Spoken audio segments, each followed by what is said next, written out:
साउन 15 अनि खीर नखाने त कुरै भएन नि हैन। हाई गाइज, आज म बनाउँदैछु खीर। यसको लागि चाहिँ शुद्ध दुध, थोरै किसमिस भिजाएर राखेको, चामल अनि डेट्स।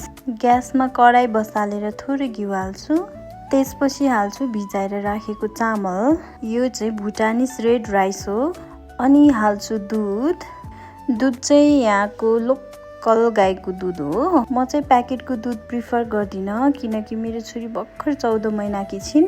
दुध हालिसकेपछि बिस्तारै यसलाई लो फ्लेममा बिस्तारै पाक्न दिनुपर्छ चलाउँदै। त्यसपछि हाल्छु डेट्स जुन चाहिँ स्विटनेसको लागि चाहिन्छ।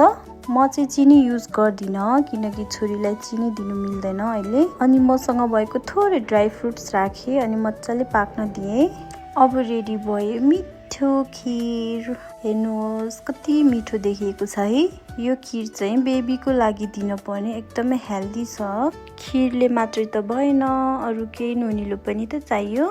यसको लागि प्यानमा तेल हालेँ, थोरै जिरा फुराएँ अनि थोरै प्याज पनि झाने। त्यसपछि काटेर राखेको आलुलाई हालेँ। म बनाउँदैछु ड्राई आलु।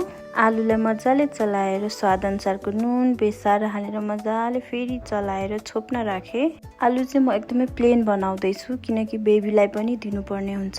यसमा चाहिँ मैले मसला खुर्सानी राखेको छैन। हेर्नुहोस् त आलु यतिको भएपछि चाहिँ पाक्यो कि पाकेन चेक गरेँ। आलु पाकिसक्यो। हेर्नुहोस् त प्लेन ड्राई आलु पनि रेडी भयो। अनि मैले अघि पाकेको खीर अनि आलु प्लेटिङ गरेँ।